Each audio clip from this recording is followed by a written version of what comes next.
Good afternoon, everyone. Meron na bang bumati sa inyo ng mukha kang Biyernes Santo? Huh? What do we mean by that? In English, you look somebody as if you're celebrating Good Friday, and you know why? Because maybe you look sorrowful, maybe you look defeated, and that's why mukha kang Biyernes Santo. I don't know if you've seen this painting. You look at the screen.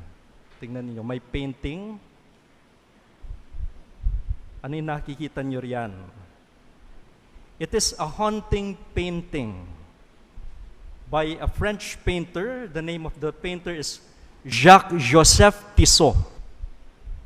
And the title of the painting is The Blessed Virgin in Old Age. And it was painted in 1896. What does it portray? I don't know if you've guessed this one. That Mary, many years after the crucifixion, death, and resurrection of Jesus, returned to Calvary and prays before the spot where the cross of Jesus stood. If you look at the painting, look, there's a hole there near the place where she and the disciples stood. From what we have read, John chapter 19, verses 25 to 27, standing by the cross of Jesus were his mother and his mother's sister, Mary, the wife of Clopas, and Mary of Magdala.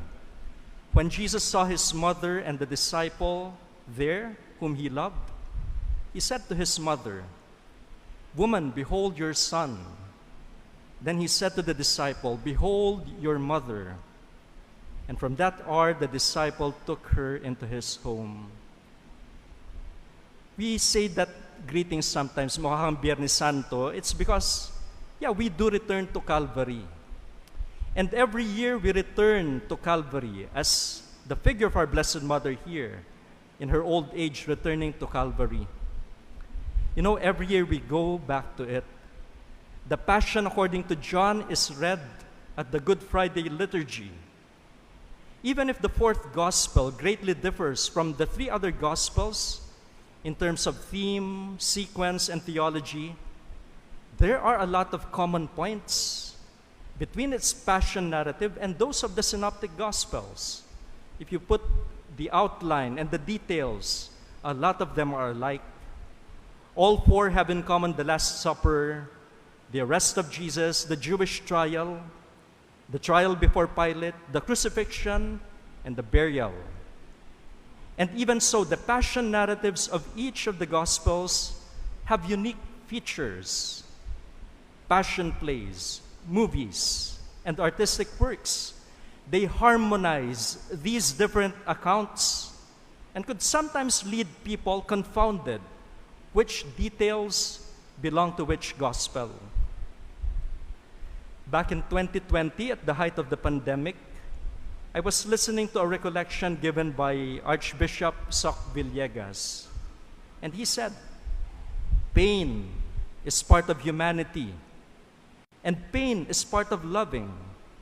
Don't be afraid to get hurt. Just be afraid of not loving enough. There's the rub. We can endure pain because we love. Still in those days of the pandemic, during the lockdown in 2020, at the initial stages of the pandemic, I saw these beautiful words. I quote them verbatim on the page of a classmate of mine before, who is now an ER doctor.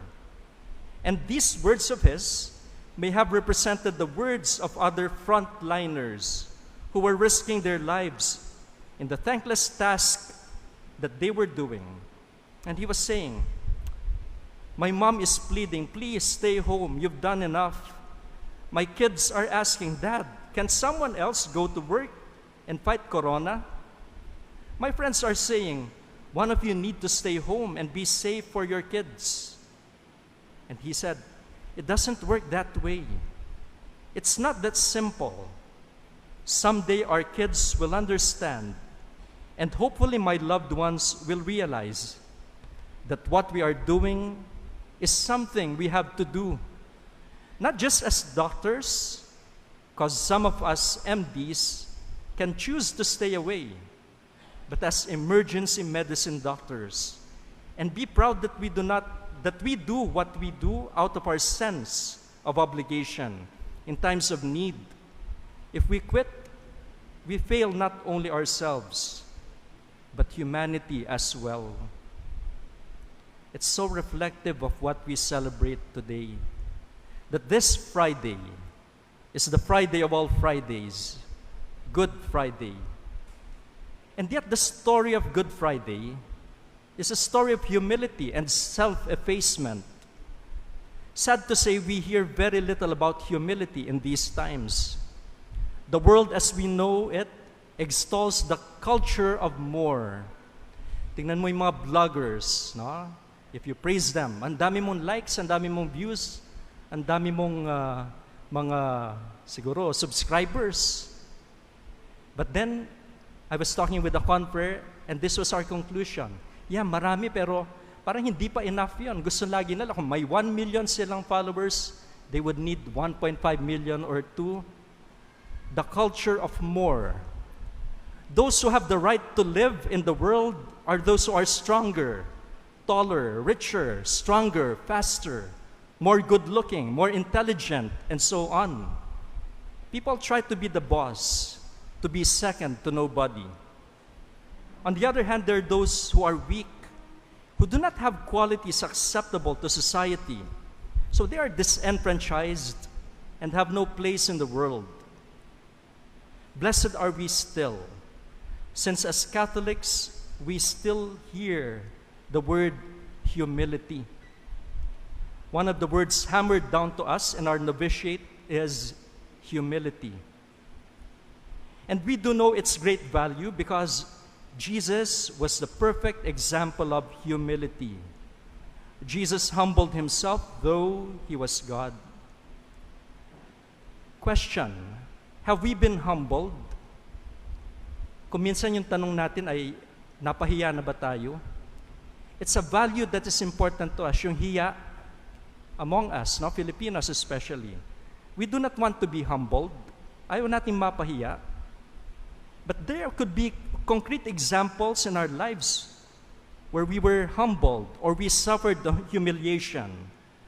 For example, when we make mistakes or fail in front of others, whether in work, in school, or personal endeavors. The experience of social rejection or exclusion, of being canceled, like being passed over for a promotion or left out of a group, or maybe receiving harsh or unconstructive feedback, especially when it challenges our abilities or decisions. When life circumstances or health challenges remind us of our own limitations, humbling our sense of self-sufficiency. And even small things where we are humbled. Hindi ka nakapagsuklay, no? Or na yung nag-smear yung makeup mo. Or sometimes you need to go to the toilet. Pagkatapos pagpunta mo sa toilet, ano yung uso na ngayon? Nawala noong mga 15 years ago. Ano yung uso na nasa toilet? Yung bidet, no? Uso na yung bidet. Ano yung pinalitan no? Ano yung ginagamit dati? Tabo, no? Gumagamit ba kayong tabo? Or sometimes toilet paper. Ano kaya yung ginagamit ng mga tao noon, no? In ancient Rome, wala silang toilet paper. Yung toilet paper na alam natin ngayon, no, yung bidet, did not exist at that time. Instead, people used different materials depending on their social status and what was available. You know, paano sila hindi naman censored dito, no? Paano sila mag-toilet noon? Tingnan niyo yan, no? Ayan. It's a social thing, yung toilet, no? May nakikita ba kayong toilet paper dyan? Wala. Anong ginagawa nila? No? May hawak silang stick, no? At merong parang sponge doon. And that's something that's common. So gagamitin nila yon, and then they leave it for the others to use also. Okay, I won't explain anymore how that is used. Pero ganito yung itsura niya, no? Yung next slide. Ayan. Ganyan yung itsura niya. Buti na lang hindi na ganyan, no? Yung ganyan ngayon ay yung panlinis na ng toilet bowl. But that's called the tersorium. It's a sponge on a stick. And anong ginagawa dyan, no? The sponge would be dipped in water or vinegar, and then after its use, it would be rinsed and sometimes kept for reuse. Kaya merong running water doon, so they wash it, and then it's ready for use by other people. It could be reused. Now, interestingly, Roman toilets were also used a place for socializing, and people would often go together and chat while attending to their business. So anong tawag dyan? The tersorium or the silospongium. It's linked to the sponge of what we heard. Ano yung narinig natin kanina sa gospel? They put a sponge soaked in wine on a sprig of hyssop and put it up to his mouth. Ano nilagay sa bibig ni Jesus? Ganyan. And some scholars think that the sponge and the stick offered to Jesus in the New Testament might be a reference to this Roman toilet tool. But the point, dear friends, is this. Even in that time, when Jesus was already suffering, there was further humiliation. Further humiliation in the crucifixion. Ganyan katindi ang naranasan ng Panginoon.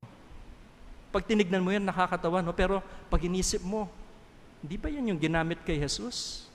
And it hurts us. He was humiliated even more.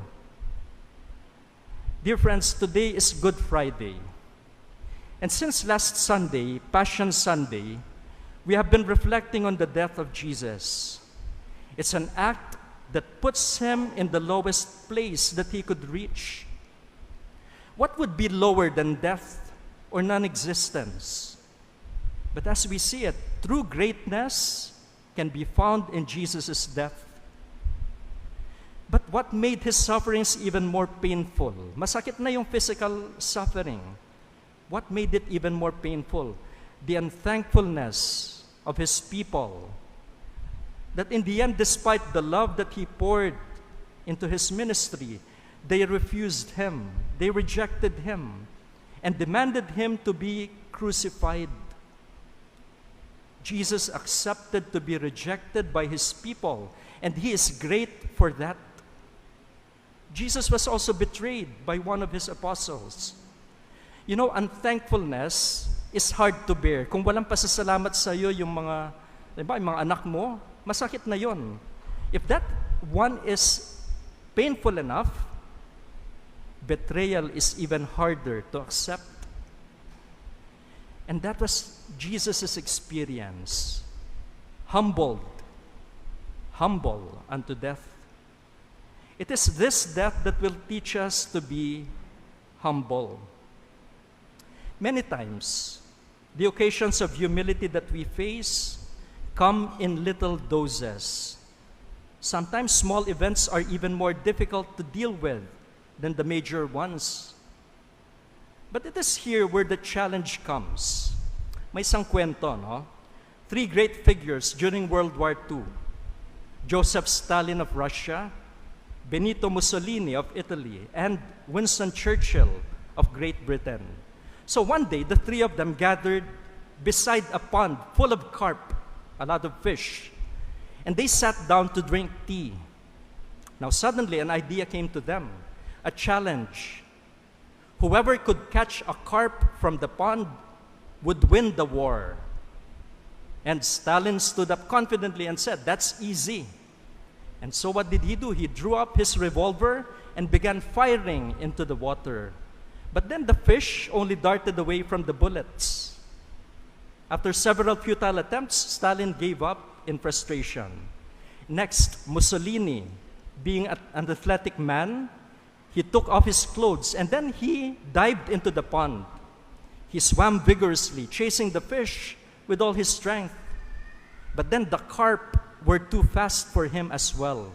So he got exhausted, and empty-handed he returned to shore. Then finally, Churchill calmly finished his tea. He emptied his teacup and then began scooping water from the pond with it and throwing the water behind him, one cup at a time. And as he repeated the action patiently, he remarked with determination, "This is going to be a long war, but we will win it." Dear friends, our victory in life is the humility in the little things that we do. In our own Salesian Youth spirituality, this is called the spirituality of the daily life.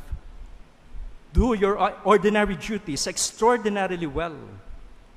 Therefore, what is asked of us is faithfulness even in these little things.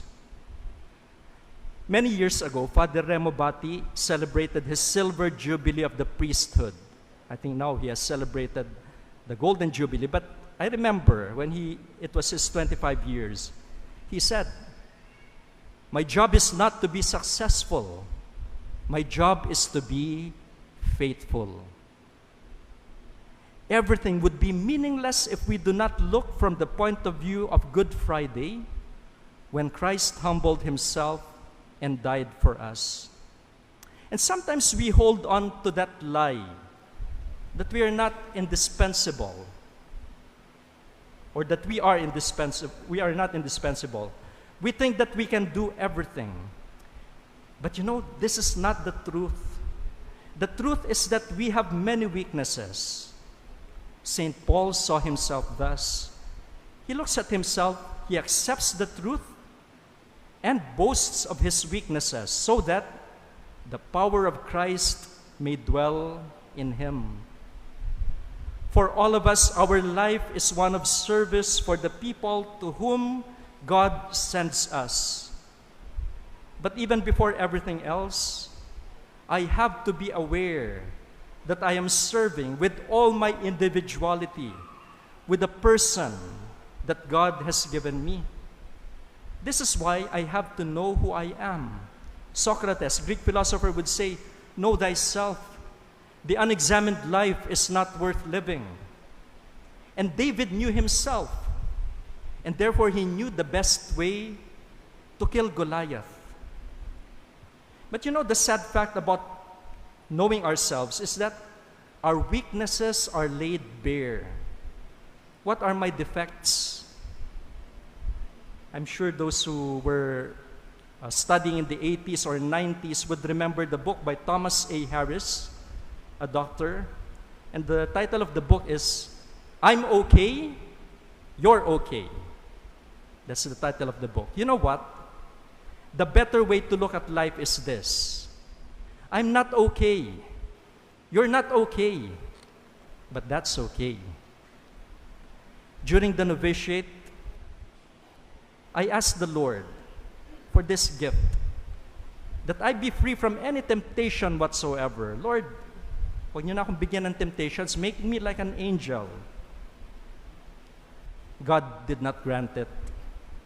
But I'm happy about it, because I have seen the value of struggle, of being able to fight, of not being complacent, of being in touch with reality, of understanding human weakness, of being able to console sinners.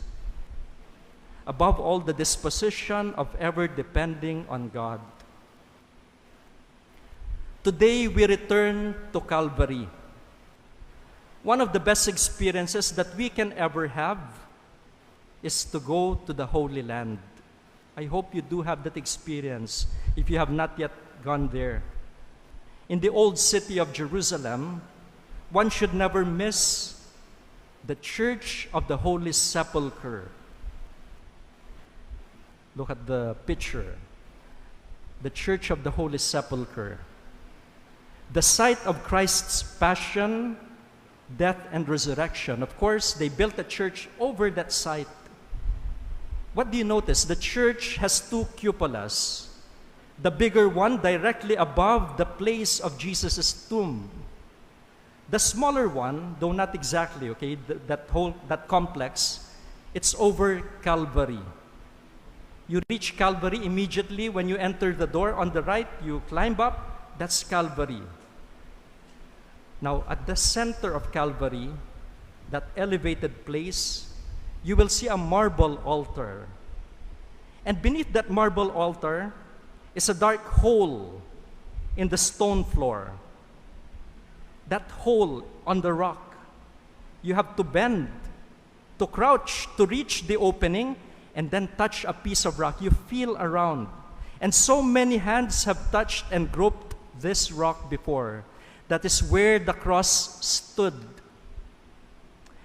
Now, when you go there, when you do touch it, you touch one of the most important places in all of human history. For this is the hole that held the cross. You are touching Calvary. This is the locus of what we have heard in today's Passion narrative, the site of the crucifixion, the place where the greatest sacrifice was offered. Dear friends, this is what we will do today. We return to Calvary and touch the place where the cross stood. In a little while, we will touch the wood of the cross that stands for the one where Jesus was nailed. In these days, during the Jubilee year, we fill our hearts with hope as the world continues to rise from the crisis brought about by COVID-19, the wars in different parts of the world, and as our country continues to face the endless natural calamities and the wearying political situation. We come to grips with what a suffering humanity is. We come to realize that Calvary is, after all, not a once and for all thing. When we see persons suffering, we see Jesus suffering. The words of Jesus before he breathes his last are, "It is finished." The triumph over suffering. When one visits the Church of the Holy Sepulchre, he or she does not end in Calvary. There is the other cupola waiting, the cupola over the tomb. Our Good Friday will lead us to something more glorious. But that is another story. Suffice it to say that when we visit Calvary, we have to kneel in order to touch it. In order to leave it, we have to rise. Today, humanity is on its knees, bent in Calvary. There will be a rising. God bless us all. Just a reminder later for the adoration of the cross. Of course, the main celebrant and then the clergy will be venerating the cross, as will the disciples and the ministers, and then also our religious men and women.